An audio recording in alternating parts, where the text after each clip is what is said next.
ओम श्री गुरुवे नमः। ओम शांति ही शांति ही शांति ही। प्रणाम भगवान। भगवान योग वासिष्ठ महारामायण से उत्पत्ति प्रकरण सर्ग नंबर 114 और शीर्षक है अविद्या के विनाश के हेतुभूत आत्मदर्शन का, विशुद्ध परमात्म स्वरूप का तथा असंकल्प से वासना क्षय का प्रतिपादन। सत्संग लेते हैं भगवान। श्री रामचंद्र जी ने पूछा, ब्राह्मण, अविद्या के प्रभाव से उत्पन्न हुआ जो पुरुष का गहन एवं महान अंधापन है, उसका निवारण कैसे होता है?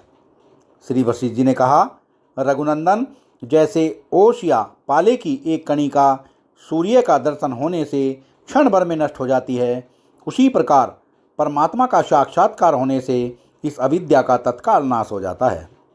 यह अविद्या संसार रूपी पर्वत शिखरों के तटवर्ती स्थानों में जो गहन दुख रूपी कांटों से सुशोभित होते हैं, अपने साथ देह अभिमानी जीव को भी तभी तक नीचे गिरने के लिए आंदोलित करती है जब तक उसका विनाश करने वाली और मोह को क्षीण बना देने वाली परमात्म साक्षात्कार की इच्छा स्वयं ही उत्पन्न नहीं हो जाती।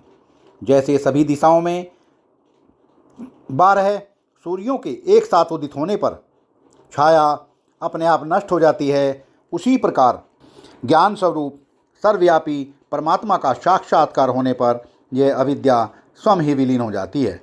रघुनंदन, बाह्य विषयों की इच्छा मात्र को यहाँ अविद्या कहा गया है, क्योंकि अविद्या से ही इच्छा उत्पन्न होती है।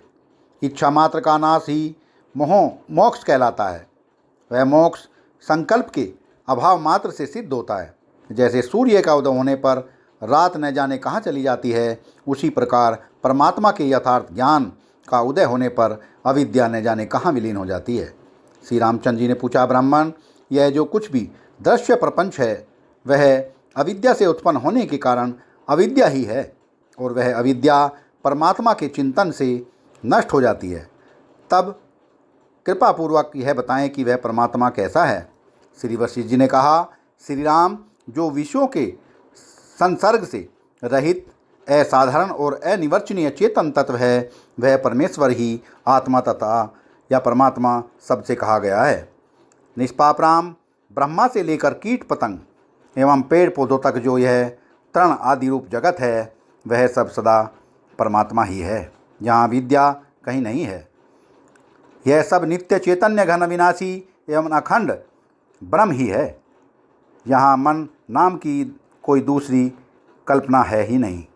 यहाँ तीनों लोकों में न कोई जन्म लेता है और न कोई मरता ही है। जन्म मरण आदि भाव विकारों का कहीं अस्तित्व ही नहीं है। इस संसार में केवल अद्वितीय एकमात्र ज्ञान स्वरूप समान भाव से सब में व्याप्त अखंड और विशेष संसर्ग से रहित सच्चिदानंद घन परमात्मा ही है।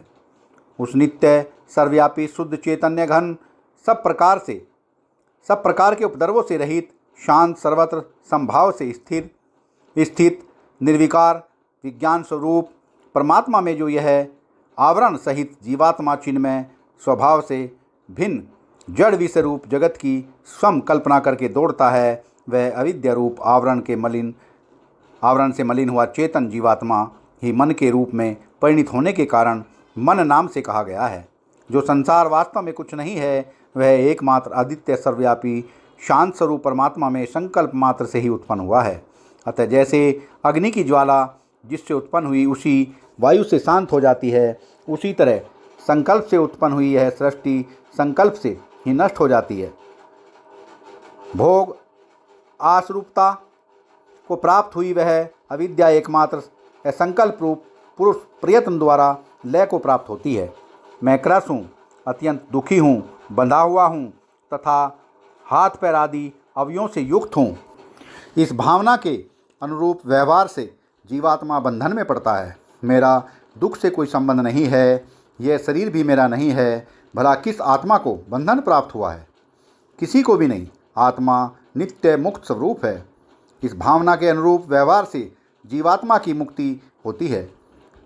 नेत्रों की ही अपनी दर्शन शक्ति का क्षय होने पर अर्थात अत्यंत दूरता के कारण दर्शन शक्ति के कुंठित हो जाने पर जो वस्तु स्वभाव से अदर्शन रूप अंधकार उदित हुआ है, वही आकाश की नीलिमा के रूप में दृष्टिगोचर होता है। यह जान लेने पर जैसे आकाश में कालिमा दिखने पर भी वह वास्तव में कालिमा नहीं है, ऐसी बुद्धि सुदृढ़ हो जाती है, वैसे ही अविद्या रूपी अंधकार को भी समझना चाहिए। जैसे स्वप्न में हाय मैं दुख से नष्ट हो गया, इस संकल्प से मनुष्य दुख से नष्ट होने लगता है, और मैं जाग गया हूँ, इस संकल्प से वह स्वप्न के दुख से छुटकारा पाकर सुखी हो जाता है। उसी प्रकार मन विषय के संकल्प से मूर्ता को प्राप्त होता है, और विज्ञान स्वरूप उदार परमात्मा के संकल्प या चिंतन से वह विज्ञान में ब्रह्मभाव की ओर अग्रसर होता है। मैं अज्ञानी हूँ, ऐसा संकल्प से यदि अनादि अविद्या एक क्षण में प्रकट होती है, और विस्मरण अर्थात संकल्प वासनाओं के मूल उच्छेद से यह विनाशशील अविद्या सर्वथा नष्ट हो जाती है। जो दृश्य पहले ही नहीं था वह आज भी नहीं है, और जो यह भासित हो रहा है वह शांत अद्वितीय निर्विकार एवं निर्दोष ब्रह्म ही है। अतः कभी किसी के लिए किसी तरह और किसी भी कारण से ब्रह्म के अतिरिक्त दूसरी कोई मन्य वस्तु नहीं है। इसलिए आदि अंत से रहित निर्विकार ब्रह्म में पूर्णतः स्थित हो जाना चाहिए। उत्तम बुद्धि के द्वारा परम पुरुषार्थ का आश्रय लेकर प्रयत्नपूर्वक चित्त से भोग आस भावना को जड़ मूल सहित उखाड़ फेंकना चाहिए। महान मोह अर्थात अज्ञान ही जरा और मरण आदि का कारण है।